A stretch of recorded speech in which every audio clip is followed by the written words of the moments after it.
Good afternoon, everyone.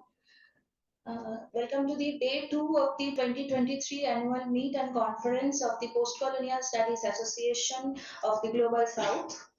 I'm Moitri Mukherjee, currently a project assistant at in the Institute of Language Studies and Research, Kolkata, and the British Library. The conference is entitled Towards World Critical Theory, Contributions from the Global South. I would like to request all of you to kindly put your mobile phones to silent mode. To immediately move toward the proceedings of the conference without further ado, I invite Professor Anup Dhar. Professor Dhar has a training in medicine. He is a former professor of philosophy and psychology. He has been a fellow at the Hans Killen and Lot Kohler Center for Cultural Psychology and Historical Anthropology, Ruhr University, Bochum. He is currently distinguished visiting professor of philosophy, at BML Munjal University. Some of his co-authored books include Dislocation and Resettlement in Development from Third World to World of the Third, published by Routledge in 2009, World of the Third and Global Capitalism Between Marx and Freud, published by Palgrave Macmillan in 2023, and Rajniti Bhut Bhavishyat, The Past and Future of the Political, published by Ananda Publishers in 2023. Some of his co-edited books include Psychoanalysis from Indian Terror, Emerging Themes in Culture, Family and Childhood, published by Lexington Books in 2018, Marxism and the Spiritual, published by Routledge in 2020, and Clinic Critic Culture, Psychoanalysis from India is a forthcoming publication. He is completing a book on Girindra Shekhar Bose titled Aboriginal Psychoanalysis. He is a member of the editorial board of Rethinking Marxism. His talk for our conference is entitled Conversation Between Psychoanalysis and Sahajia Philosophy. Sir, you will have 20 minutes around for the talk, and then we can have a small question and answer session. Over to you, sir. Thank you. Let let me share my slide. Is it showing? Yes, sir. Yes. First, I owe an apology to all of you, actually. I never do this, that I'm not in the conference on both days and I do it online and come and deliver my talk. I've never done this in my life, actually. This is the first time I'm having to do this. There is no way out. And my apologies. I usually attend all presentations, even presentations by young scholars. Yesterday I tried to attend as much as possible, but I admit I have not been very consistent. So first, my apologies on that. Second, I will try to put down my thoughts in 20 minutes, but I may take 4 or 5 minutes more. I may not be able to bring it all together in 20.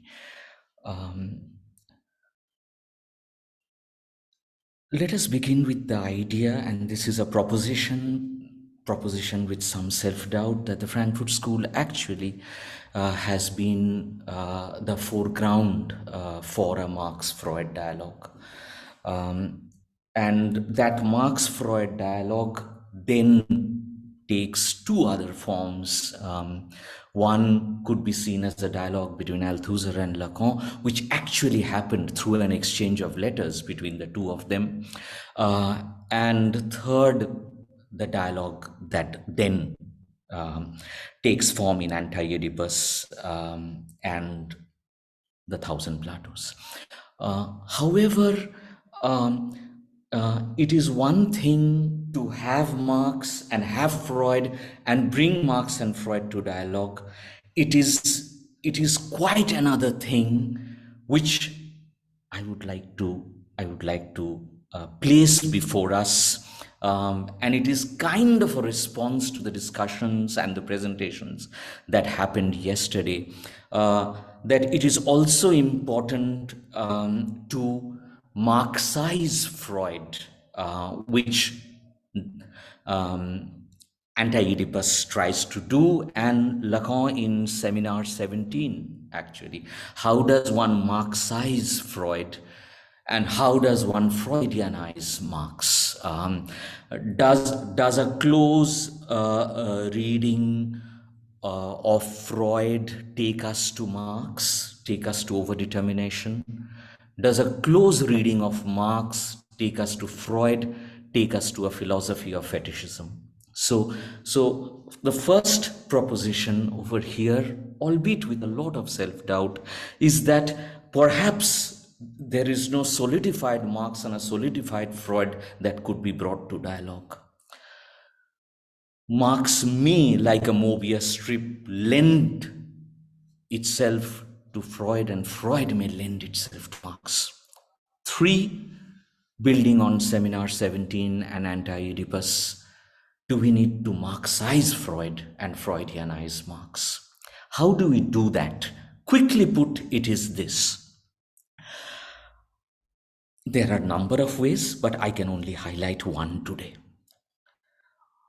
Marx has largely been seen through historical materialism, which is deeply problematic.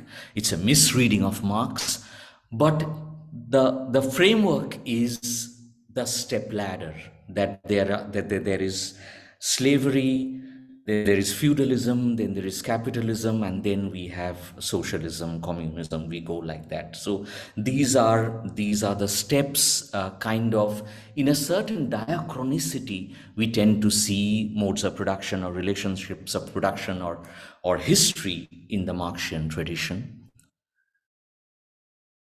And in the psychoanalytic tradition, we tend to see mental illness kind of synchronically, actually, that there is neurosis, psychosis, perversion, if I'm going to build on Lacan, or other modes where mental illness is there all along, all through.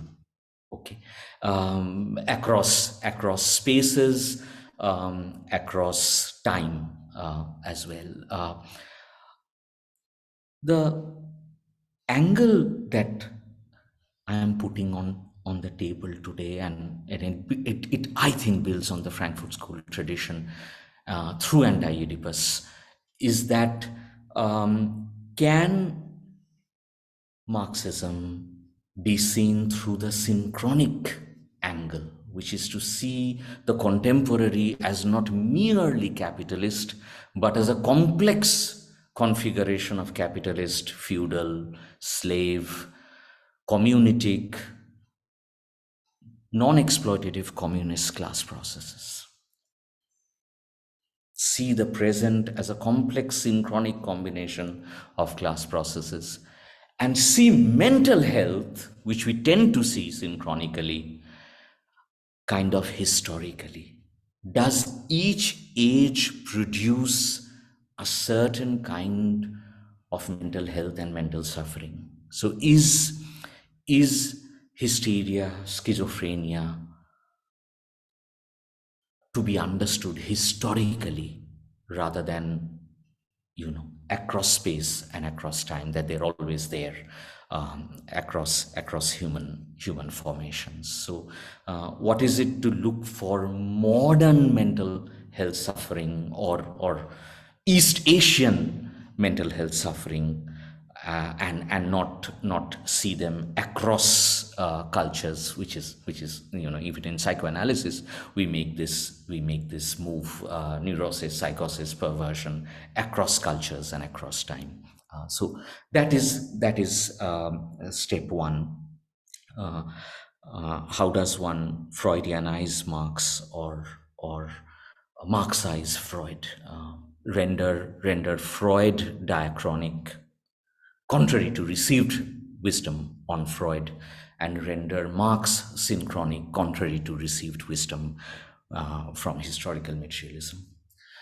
The next step, and the first slide gives it to us, as we move actually from that Marx-Freud dialogue and Tagore and Gandhi, I kind of would have liked to build on that excellent paper Simona presented yesterday at the beginning and took us to Ambedkar.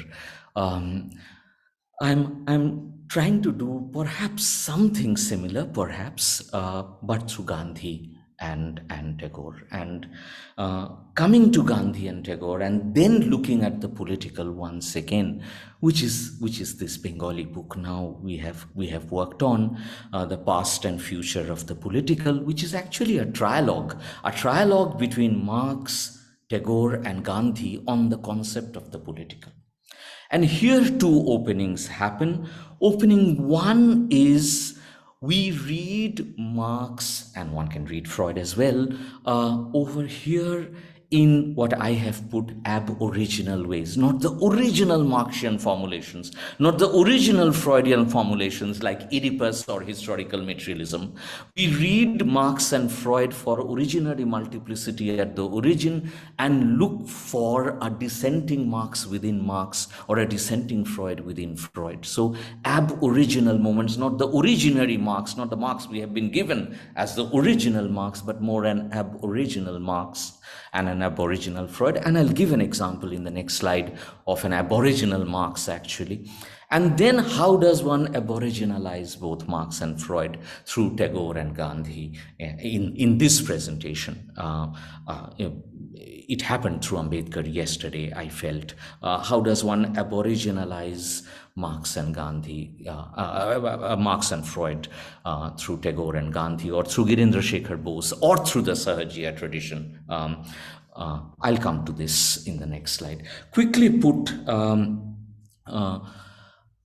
Marx, if we look at Marx's writings on the British rule in India, we will see an Orientalist Marx. Sorry to say this, but it is indeed Orientalist over there, Marx. And Marx sees whatever may have been the crimes of England, she was the unconscious tool of history. Should this torture then torment us, since it brings us greater pleasure? He's actually quoting Goethe over here, and it's quite problematic the way he looks at British rule in India. However, this very same Marx, in a later period, post 1881, actually, is writing the ethnological notebooks, and in the ethnological notebooks, he's writing actually on village life in rural Bengal, parts of it, not the entire book. And here Marx actually looks at Marxism very, very differently. And that is the aboriginal Marx, actually, the Marx that breaks from his own Marxism over here in the ethnological notebooks. And this then is where Marx is moving out of the violent consequences of imposing the most fragile part of Marx, the predictive Eurocentric scenario, upon large parts of the globe, not historically centered in Europe. The next slide actually gives it to us. Marx late in life, which we will call late Marx, not reduced to three sources and component parts of Marxism: Britain, France, and Germany, but Marx looking at Russia. Marx looking at the Russian commune, Russian peasant commune. And I'm trying to argue Russia is largely Asia, actually, and the landmass also gives it to us. That part of Russia Marx looks at and sees the possibility of post-capitalist futures in the Russian peasant commune, and doesn't read the peasant commune as a pre-capitalist past. Okay, and charts actually what we are calling synchronic Marxism through class process and class sets. Charts a path, charts the same path kind of for rural Bengal, actually, in the ethnological notebooks. And late Marx is as if standing in contradiction to early Marx writing on the British rule in India. That is ab-original Marx, the original moment in Marx. The next two slides are just pages from ethnological notebooks. As you can see, he's writing on the zamindari system, the Mahajan, and the Mandal versus Jamindar in rural Bengal. And he's actually trying to think whether the zamindar is a landlord. It's the same one continuing, actually. And this is just to share with you late Marx's writings on Bengal. This opens up then for us uh, the first understanding, like queer, of the aboriginal in anthropology, colonial anthropology, which is a negative connotation, but then aboriginal, which in Bengali we have called Omulayon. It is kind of deconstructive or genealogical or archaeological work where you actually open up Marx or Freud for dissenting possibilities. They become their own dissenters in their own work. And the second one is aboriginalization, Banglaয় Prakritayan বা Sahajayan, which is to move from a more Sanskritic critical theory to a more aboriginalized critical theory. Does it also require a rethinking of critical theory? Does it require us to rethink a critique of critical theory? We may look at it if we find time. This then opens up two spaces for us, which is from the global south for me. One is to look at the axis of time and turn to the non-modern, which is medieval Sahajia for me. Turn to the non-modern for resource, for insights. Introduce aboriginal insights from non-modern worldviews, non-Western worldviews also. So it's not the West and the rest of the world, but worldviews of the rest of the world, okay? And yesterday I said it at the end also, that for me, the non-West or the non-modern is not merely context. It is not merely life world, it is worldview. It is concept, it is text, it is theory. We can offer a new theory of mental life to the West, which is what Girinder Shekhar Bose tried to do with Sigmund Freud, actually. So aboriginalization of cultures is the Orientalist move, but cultures of aboriginalization is a kind of post-Orientalist move where we question original formulations. Say, for example, in Gandhi, non-violent socialism. I'll come to that in the next slide, or the Sahajia. For a Western audience, it is medieval spirituality, but perhaps Sahajia is not spirituality. But this is the framing of the work from the global South, and its close kin is the post-colonial and the decolonial. This is one other instance of how one aboriginalizes. Gandhi's book on socialism, titled My Socialism, and if you look at the book quickly, you will see that the contents of the book actually create conditions for something quite strange in Western Marxism: non-violent socialism. How can socialism be non-violent? Okay, and this is the work Gandhi is trying to do in My Socialism. This is just one instance of aboriginalization. So in that sense, what they do, the aboriginal thinkers actually, and here an aboriginal Marx or an aboriginal Freud may speak to an aboriginal Gandhi or an aboriginal Tagore, or as an aboriginal Ambedkar, as Simona beautifully showed yesterday, that there could be two levels of critique. One, there is no need perhaps to inherit unthinkingly the diseases of the West, okay? Disease, and how do we think social dis-ease in and from the South. For me, from the South is more important than in the South. Second, do we need to cure ourselves of the cure? The cures that have been given to us have Aboriginal thinkers put to crisis and to question the cures that have been offered to us. I would argue that Marxism is ideologically very sound, but teleologically limited. It has a limited vision of how to go about a post-capitalist future. Tagore and Gandhi, even Ambedkar contribute significantly to that. And Western political theory would stand to benefit, actually, if they looked at these works, and how they put to question both the liberal cure, the vote, and the radical cure, the revolution, through nonviolent resistance, rural reconstruction, and self-transformative ascetic praxis, which comes from late Foucault. Tagore putting to crisis the nation as one of the paradigmatic cures of modernity. Just a minute on this slide. When we walk barefoot upon ground strewn with gravel, our feet come gradually to adjust themselves to the inhospitable earth, while if the tiniest particle of gravel finds its lodgment inside our shoes, we can never forget and forgive its intrusion. And these shoes are the government by the nation. The shoe metaphor and the gravel metaphor, the gravel in the shoe metaphor by Tagore, putting to crisis one of the cures of modernity, nationalism. I don't have time to get into this. Just one line from this slide.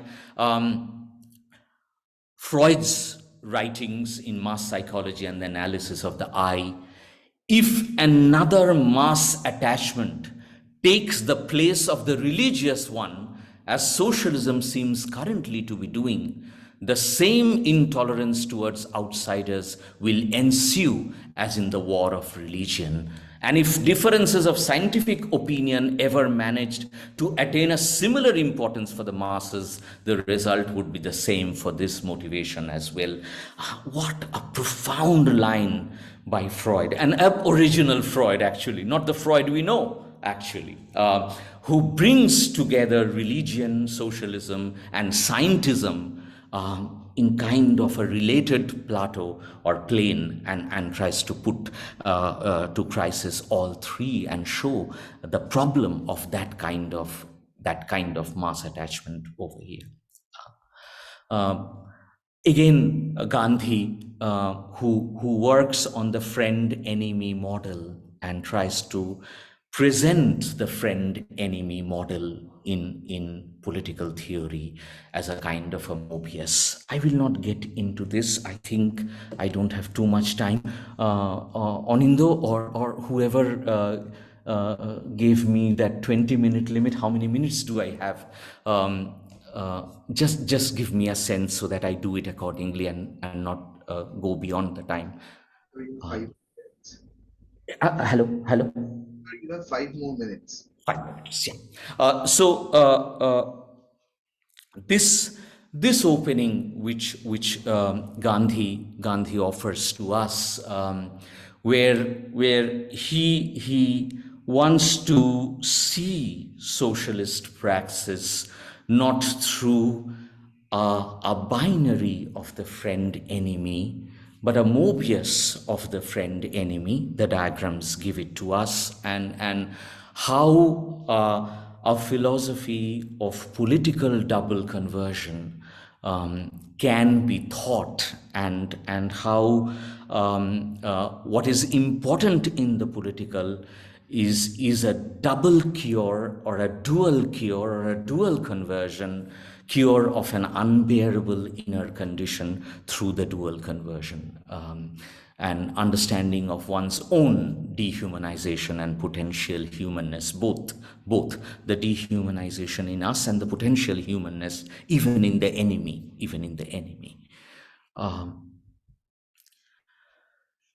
This takes me to the Sahajia point.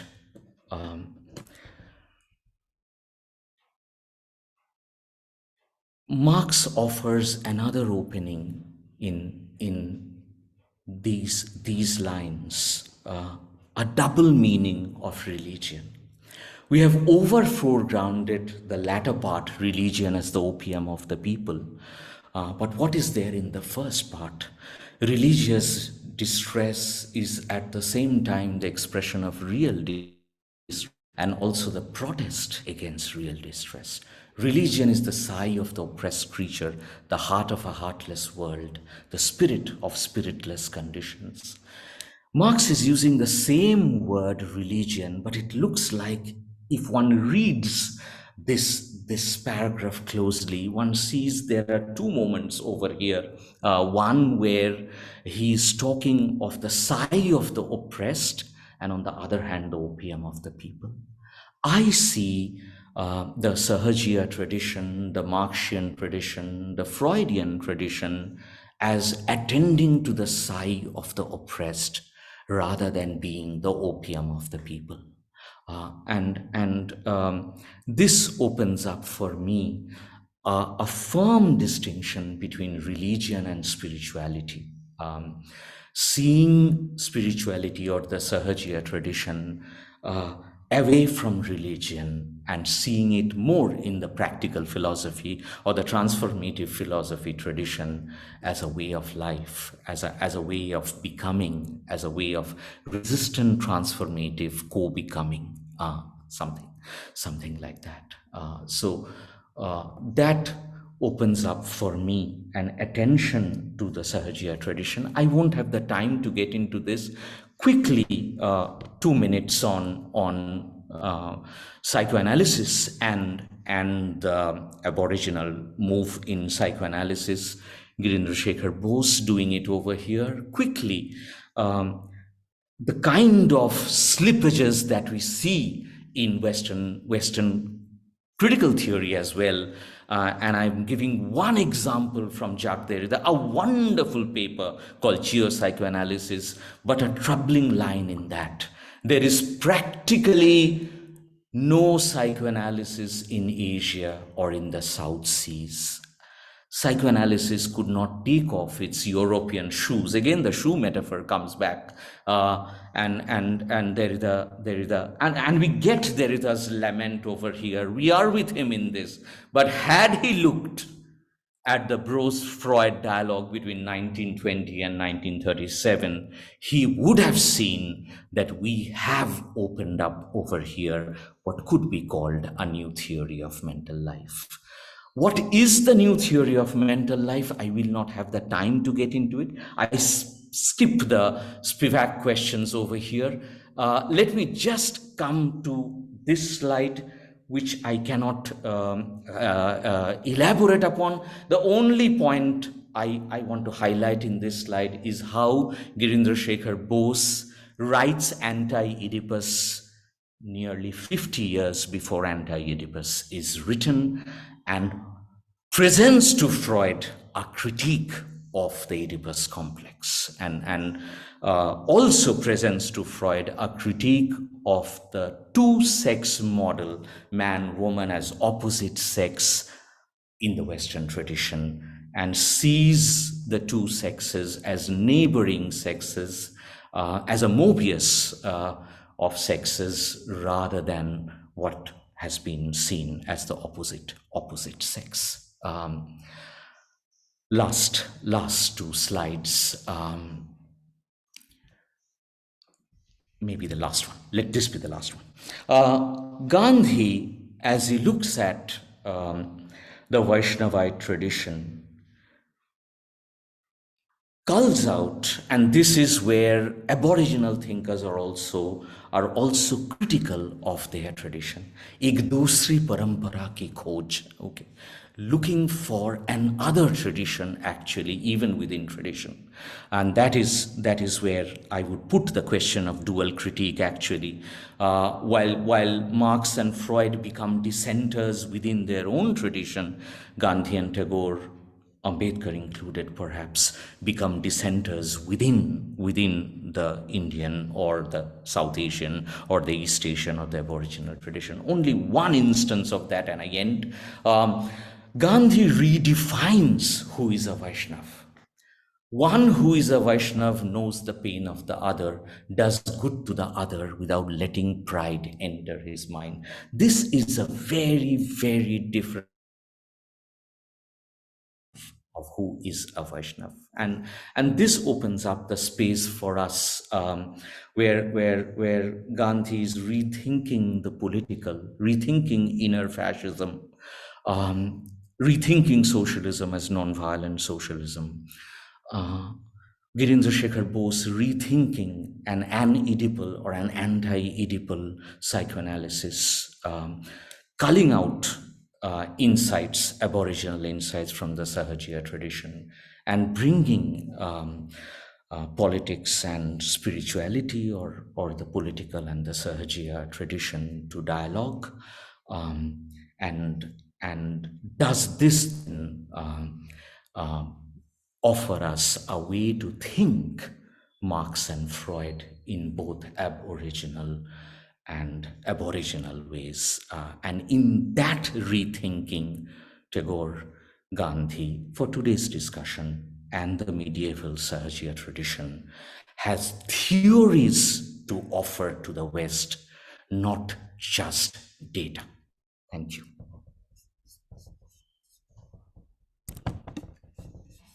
So,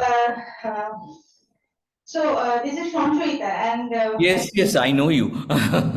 Yes. it's nice to meet you after a very long time, and thank you for this very brilliant presentation. It's opening up a lot of things to thought of. So, first, I think that when you are thinking about the aboriginalizing the traditions, I think it actually goes to the aboriginalizing the women's studies also. I have discussed with you earlier long ago, I think. But it is when we are thinking about the women's studies in India, and if we begin women's studies from an Indian perspective, not going to the models of the first wave or second wave or third wave feminism, which think about the binaristic relationship between the woman and man. So when what you think of it, whether we can aboriginalizing the women's studies and thinking about the women thinker and how they actually thought about the women itself, women, men, various types of this identity, going beyond these binaristic spaces, thinking about the third space. And it is also related to your last of these slides where you were talking about the neighboring sexes. I think not only from a psychoanalytic perspective, it can also be understood through a cultural and social perspective in women's texts in the 19th century Bengal and contemporary to Virendra Shekhar Bose also. I think Virendra Shekhar Bose has also referred to this kind of text as much as I read Virendra Shekhar, that when we are thinking about the woman question, not getting the term from the Western that the woman question, but thinking about the man and woman relationship, it is not something a kind of a binaristic hierarchy relationship between man and woman, because where we can find the earliest example of man-woman feminism in the colonial period. So that is something that Gyaneshwar Bose has also, I think, have had in his mind while thinking about the idea of the non-heterosexual or the non-binaristic neighboring sexes. So, what do you think about it? Thank you. Should I respond now? Do you want to take a few questions first and then? Yeah, we can do that. We can do whichever. I request please keep your questions brief. Thank you. Okay, you can hear me, right? Yes, I can hear you. Yes. So, for a very long time, I've been reading you, and I've been also, thinking along the grain. I mean, the grain that you and Anjala both have kind of, enunciated in your work. So, Anup Dhar, I mean, it's one kind of puzzle around which I'm also kind of grappling. When you are aboriginalizing, I'm sorry, in pronouncing it. You are also, kind of dealing with a dyad here, right? I mean, you have this normative or original West, and then you are aboriginalizing the non-West. And in that dyad, are we not falling in the trap once again, which is of again an Eurocentrism, which you both have so virulently critiqued? But somewhere down the line, it seems like you are also returning to that. Or instead of that, instead of calling it as a theory or responding to certain idea, medieval, non-modern, as a kind of producing new mindset, I mean, I'm more intrigued by that particular phrase, mindset, or for that matter, the idea of the experience. Why do I have to all the time conform to this theoretical impulse? So that, ultimately you are serving a kind of, to the Western audience that, look, we also have a theory. This is one sort of critique that we had about intimate enemy. You are referring to Virendra Shekhar Ghosh. I mean, in intimate enemy, we all know in androgyny, in bringing it out. Ultimately, you are conforming to that model. So, how to sort of bypass this trap? And something that Prathumadi also has mentioned in the elementary. How to sort of think of other experiences which refuse to then become into any theoretically coherent model. So let's treat experiences, otherness, different ways of mindset, and then becoming processes of becoming without necessarily going to that. So how to sort of struggle with that? That's one point I want to know from you. Thank you, both of you. Thank you for this.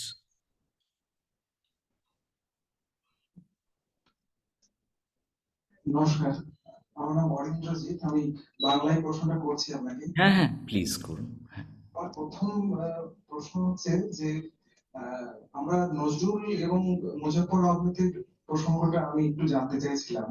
সেটা হচ্ছে আমরা তো নজরুলের কবিতা পড়তে গিয়ে জেনেছি যে সাম্যবাদ শব্দবন্ধের সঙ্গে ওনার একাত্মতা ছিল, এবং নজরুলের কবিতার মধ্যেই আমরা দেখতে পাচ্ছি প্রথম যেখানে ইয়ে আসছে, মানে সাম্যবাদের প্রসঙ্গ আসছে।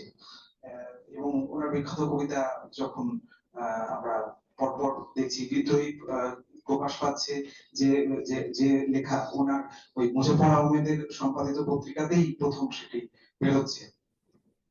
তো এই প্রসঙ্গটা সম্পর্কে আমি একটু আপনার মতামত জানতে চাই। দ্বিতীয়ত হচ্ছে যে আইজাজ আহমেদের একটি বক্তব্য আমি দেখছিলাম, সেখানে উনি পোস্ট মডার্নিজম এবং মার্ক্সবাদ তার একটা চিন্তা ভাবনার দিকে বলছেন, এবং সেখানে উনি একটা বক্তব্য বলছেন যে যেহেতু ভারতীয় যে পরিবেশ, সেখানে প্রত্যন্ত গ্রামীণ এলাকায় একটা বৃহত্তর এই যে অবস্থানের মধ্যে আমরা যাচ্ছি, সেই জায়গায় উনি উত্তরাধুনিকতাবাদের সঙ্গে মার্ক্সবাদকে মেলাতে চাইছেন না।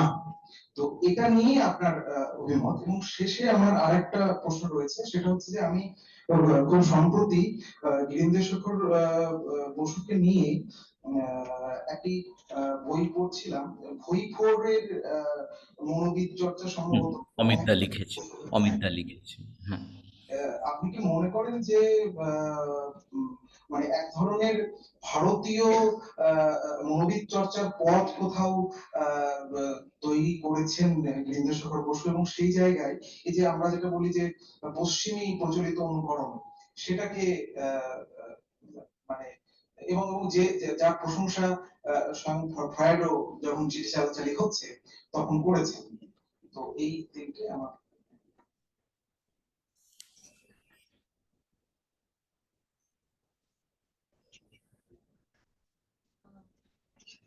Anup, thank you so much for that extremely thought-provoking and rich presentation. I have lots of thoughts, but I will only ask you a very simple question right now. Hopefully, we can talk some other time. So my question is about this concept of the Aboriginal, which on the one hand I find very exciting to the way in which you have deployed it. But I was also thinking, if one thinks about the ab there as a moving away from, I think that's the meaning, moving away from the origin, or even an abolishing perhaps, or a negating of the origin, then wouldn't you say that any text by definition is aboriginal? I mean, from a moment it starts being a text, it's always moving away from whatever might be its putative or supposed origin. So, yeah, I mean, I was just wondering if you could say a bit more, perhaps, about this aboriginalism. lot of questions. Shall we take one? Too many. Sir, please go ahead. Let me respond a little bit. Not respond, I don't have answers to these questions. I'm taking them very, very seriously. Um, Actually, there are no answers. So we can only have questions. I also only had questions in what I was trying to share. Uh, uh, Let me start. I think let me start from uh, uh, Simona, the ab original, not because she has asked the question. Please don't misunderstand. It will help me go to Dhritiman's question after that. Okay. Um, Yes, I think I would, which is why we don't make too much out of the aboriginal. We would say ki that is what yesterday, that last part when Aninda was speaking of reading, and you then responded with again the question of reading.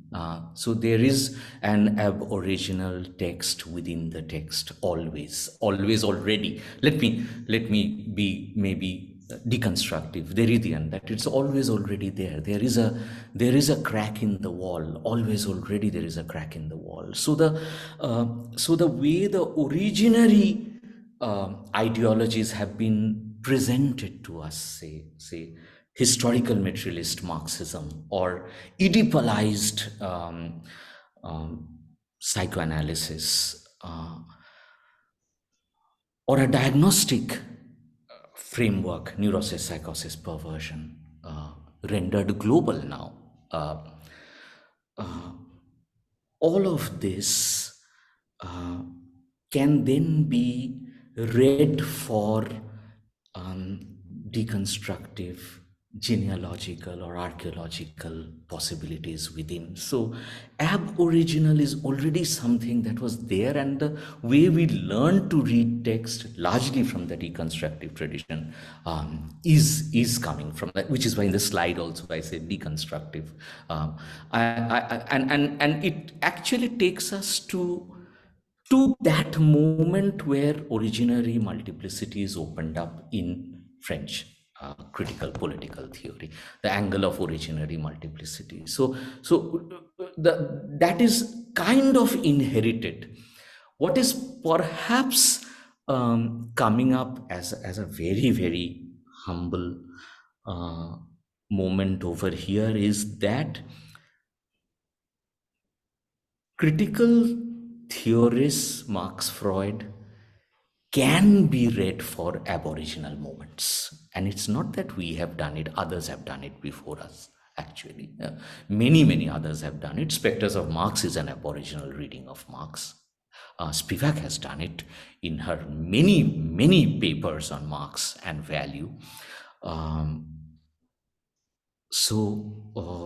the aboriginal is a work that is kind of inherited by us. Actually, I'm inheriting it, actually, and it ties to the point of reading, or the moment of reading as an exercise, as a praxis that Anindo and you were talking of towards the end yesterday. So that is the aboriginal. But what is interesting, perhaps, is that how they two come together to form a connection between the aboriginal and the aboriginal. Sometimes we reclaim words to make a moment for our perhaps momentary self-liberation.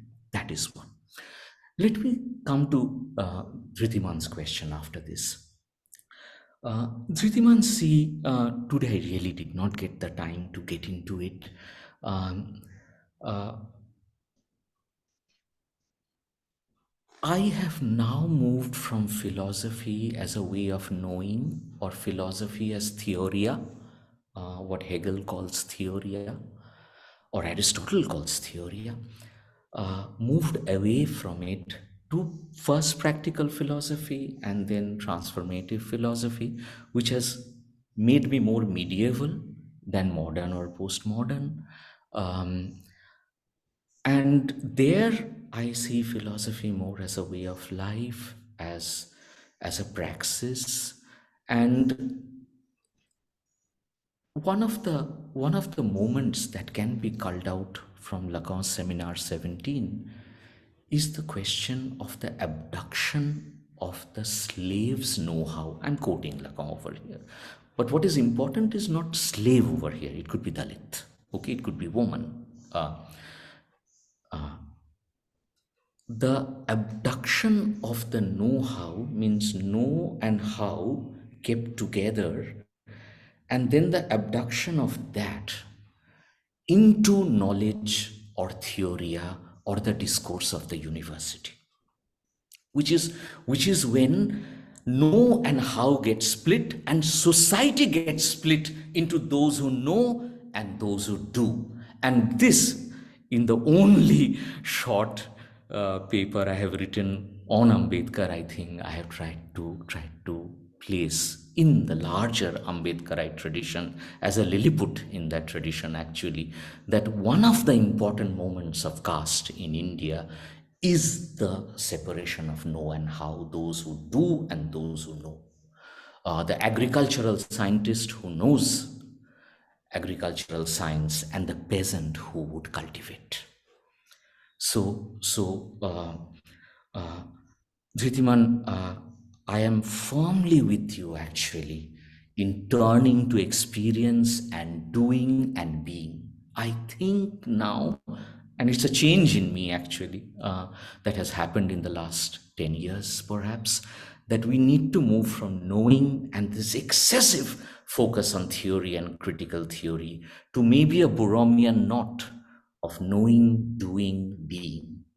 And that then, Dhritiman, is the angle I would have loved to propose over here, which is why I see Gandhi is a philosopher of knowing or is a philosopher of doing and being.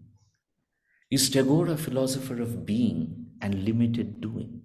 Okay, and the question of the satyagrahi as the moral exemplar, actually, that one has to be the idea and the ideal, not just write the idea and the ideal on a whiteboard. So that question becomes very important, and Tagore and Gandhi both are, I would suggest, practical philosophy perspectives, actually, including Ambedkar, actually.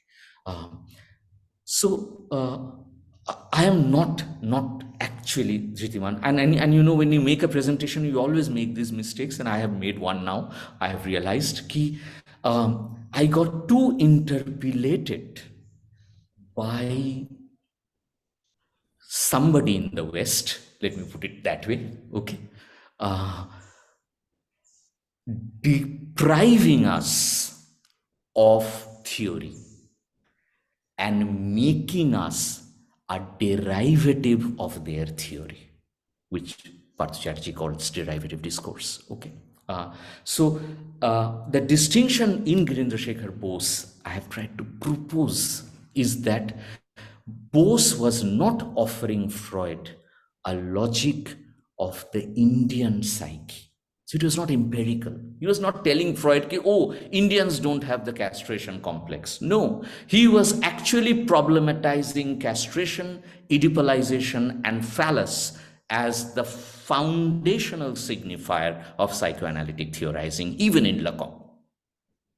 So he was actually offering Freud, it's just wordplay, Jitiman, okay, an Indian logic of the psyche. I'm not making too much of India, please don't misunderstand me on this, okay, but it's just to play on that. It's not a logic of the Indian psyche, what we are, empirical data. How long will we remain case histories for the West? Okay, is Girindra Shekhar offering Freud an Indian logic of the psyche, without phallus, without castration, without Oedipus, without the daddy, mommy, me triangle, so rampant in psychoanalysis? Similarly, is Gandhi offering Marx a non-violent philosophy of socialism, a non-violent praxis of socialism? So in that sense, Dhritiman, actually it was a little bit of getting interpolated by them not allowing us theoretical space from the South. Okay.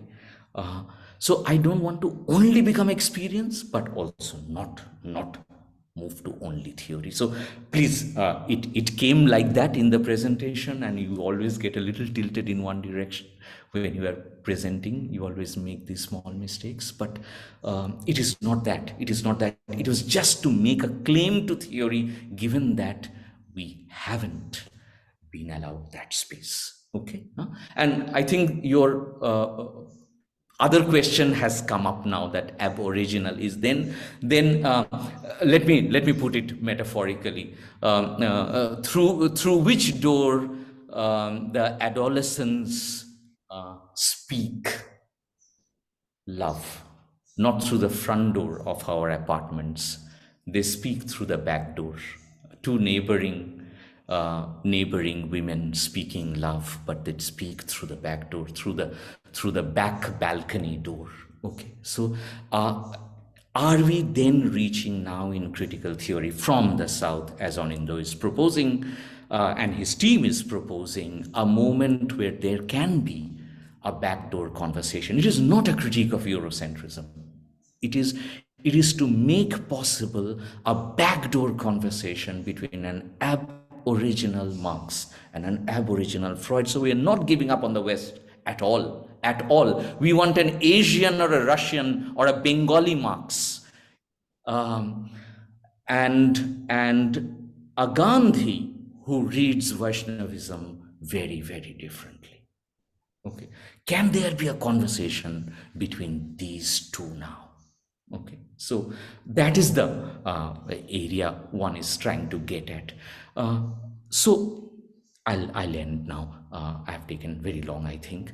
Now bring together Kaji Nazrul Islam, the women's studies question and the women question, and Derrida has written a beautiful text on this woman in the beehive.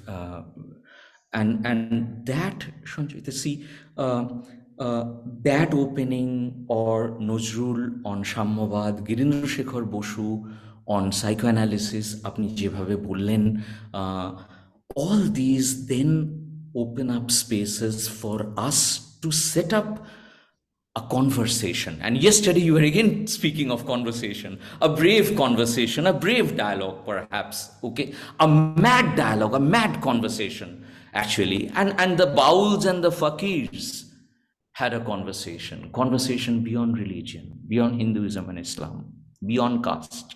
Okay, that is the Sahajia tradition, that conversation with an intimate, embodied, material divine. So conversation is very, very important, perhaps, as you all were proposing yesterday. And that conversation between, I would actually want to suggest that, do we need to think beyond Anglo-American enunciations of feminism?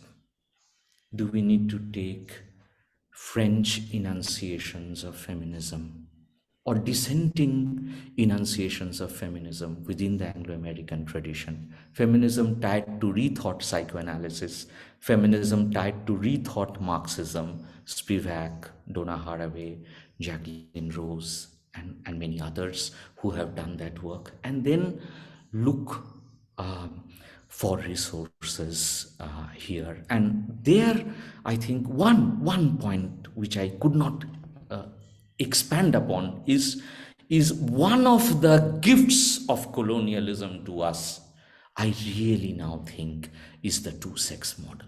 That Thomas Lacker book, Foucault's Inheritor, kind of, that how the model of the two sexes and the opposite sexes were given to us through the colonial education system, and how we need to think in multiple ways. The Sahajiyas think it in one way, Bose thinks it in another way, and how the Mobius of genders, the Mobius of neighboring sexes can be rethought is a very important angle over here, um, and the Sahajia take on Radha and Krishna are important over here. Bonomali, tumi porojonome hoyo Radha, and Bonomali comes as fair-skinned Chaitanya in as if the next life, and that then gives us openings for rethinking gender, queer, rethinking our relationship with early Marxists, early analysts, early psychoanalysts, early Marxists in conversations with the West. Nazrul, definitely. Muzaffar Alam, Girindra Shekhar Bose, Jagadish Chandra Bose, who shows plants have life. Okay, S.N. Bose, the Higgs boson particle, named after S.N. Bose, the boson over here, and S.N. Bose's conversation with Albert Einstein. We were actually trying to really do this work. Let me end with one line from Sudhir Kakkar. He argued that before political independence, we were perhaps more post-colonial, Onindo, if I may put it this way, more post-colonial than after the political end of colonialism. Spivak puts it very interestingly in that piece, Psychoanalysis in the Left Field, the distinction between cricket and baseball, American baseball and British cricket. In cricket, we can spin our way into the Western idiom of pace bowling, hard, fast, even bodyline bowling by the Australians. In baseball, you have to just play their game. You cannot tamper with that game as if, okay. So in that sense, there are aboriginal and aboriginal thinkers, aboriginal moments, insights, Tagore, Nazrul, early Marxists, early analysts, women writing in India, actually, and those moments can be invoked, recovered. Let me call it taking a line from Ashish Nandi, his book actually, the loss and recovery of self, and the politics of the loss and recovery of self, the politics of memory as well, actually, something we touched upon yesterday. That is my limited reflection on this. I don't have answers to these questions. These are a few self-doubts I wanted to share with you. Yeah. Thank you, sir, for the answers, and thank you everyone for the interactions. We'll now move towards the second panel discussion of the conference, to be moderated by Professor Himadri Lahiri, Netaji Subhash Open University.